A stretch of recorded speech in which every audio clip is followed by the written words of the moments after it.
नमस्कार प्रिय दोस्तों, एक बार फिर से आप सभी का स्वागत है अद्भुत सागर चैनल में।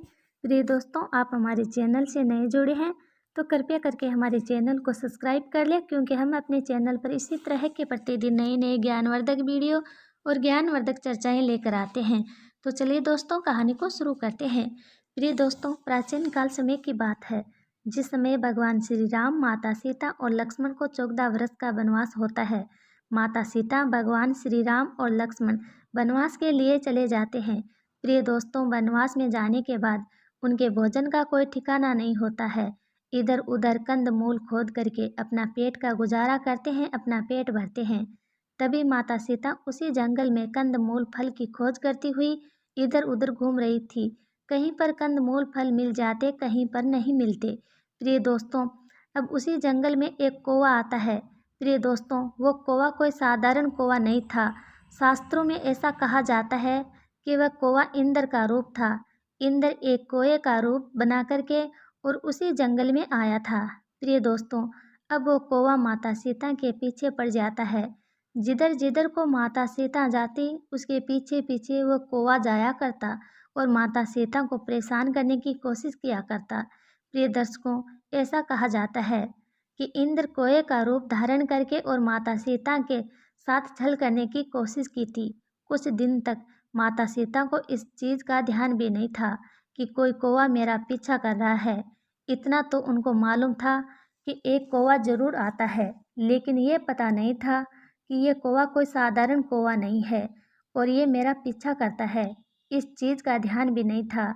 लेकिन कुछ दिन निकलने के बाद जब रोज रोज कौवा माता सीता के पीछे पीछे आ जाता है, जहाँ भी माता सीता अकेली रहती तो उसके पीछे पीछे जाता, तब जाकर के माता सीता को इस चीज़ का भान होता है कि कोई कौवा है, ये साधारण कौवा नहीं है, ये कौवा मेरा पीछा करता रहता है।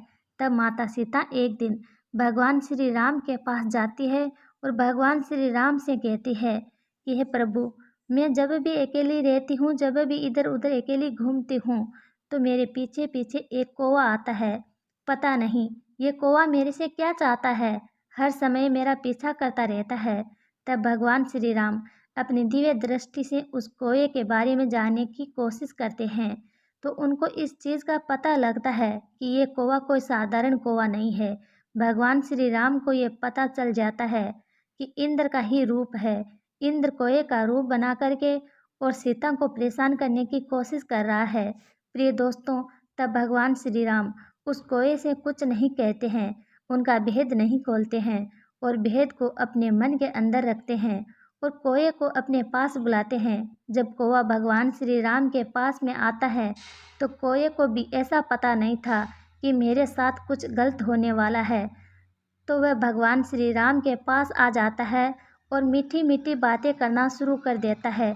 कुछ देर तक भगवान श्री राम उस कोए से बात करते हैं। उसके बाद भगवान श्री राम अपने तरकस में से एक तीर निकालते हैं। तीर निकाल करके कोए की एक आंख में डाल देते हैं। प्रिय दोस्तों, तब कोए की एक आंख फूट जाती है। उसी दिन से लेकर आज तक कौवा एक ही आंख के मनिया से देखता है। कौवे की आंख तो दो होती है, मगर आंखों के मनिया एक होता है। इसी वजह से कोए को काना भी कहा जाता है, काना काग भी कहा जाता है।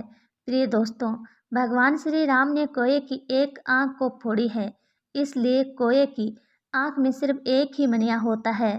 जब कौवा भगवान श्री राम से विनती करता है, अपने गुनाहों का पश्चाताप करता है, भगवान श्री राम से कहता है कि प्रभु, आपने तो मुझे नया नाम दे दिया है, अब संसार के लोग मुझे काना कहकर पुकारेंगे, कोई भी मुझसे प्रेम नहीं करेंगे, कोई भी मुझे मान सम्मान नहीं देगा। तब भगवान श्री राम कोए को एक वरदान देते हैं। भगवान श्री राम कोए से कहते हैं कि तुम्हारी अब एक आंख बची है, एक आंख में सिर्फ एक ही मनिया है, एक आंख का मनिया तुम्हारा फूट चुका है, खराब हो चुका है, इसलिए मैं तुम्हें ये वरदान देता हूँ कि तुम्हारी एक आंख का जो मनिया है, ये दोनों आंखों में काम करेगा। प्रिय दोस्तों, उस दिन से कौवे की एक आंख रहती है और एक ही मनिया होता है, लेकिन वह एक मनिया दोनों आंखों में काम करता है। जब बाईं तरफ देखता है तो दाईं तरफ का मनिया बाईं आंख में आ जाता है और जब बाईं और देखने की जरूरत पड़ती है तो दाएं तरफ का मणिया बाएं तरफ में आ जाता है। प्रिय दोस्तों, उसके बाद कौवा माता सीता से अपने गुनाहों का पश्चाताप करता है। माता सीता से कहता है, मैया, मैंने जो किया है वह बहुत बड़ा अपराध है।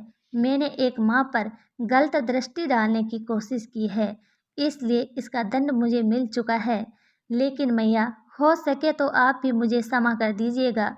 तब माता सीता कौवे से कहती है कि कौवा, तुम चिंता मत करो, गलती हर जीव से होती है और गलती होने के बाद यदि वह जीव जंतु अपनी गलतियों का पश्चाताप करता है, अपने गुनाहों का प्रायश्चित करता है, तो उसकी संपूर्ण गलतियां माफ कर दी जाती हैं और गलतियां करने वाला निर्दोष हो जाता है। उसके बाद माता सीता कौवे को ऐसा विचित्र चमत्कारी वरदान देती है। माता सीता कहती है कि कौवा, लोग तुम्हारा सम्मान भी करेंगे। एक दिन ऐसा आएगा, लोग तुम्हें पिता कहकर पुकारेंगे। तो माता सीता कौवे को वरदान देती है कि जब भी इस संसार में मनुष्य अपने पूर्वजों का श्राद्ध निकालेगा, ऐसे समय पर तुम्हारी जरूरत होगी और तुम्हें एक पिता की भांति बुलाएगा। और जो भी पकवान मनुष्य अपने बुजुर्गों को अर्पित करेगा, उस पकवान का भोग जब तक तुम नहीं करोगे तब तक वह संपूर्ण नहीं होगा। इस तरीके का वरदान माता सीता कौवे को देती है। प्रिय दोस्तों, यह थी हमारी आज की जानकारी। कैसी लगी? अच्छी लगे तो चैनल को सब्सक्राइब करें, वीडियो को लाइक करें और एक प्यारा सा कमेंट जरूर करें। कहानी को अंत तक सुनने के लिए धन्यवाद दोस्तों। राधे राधे।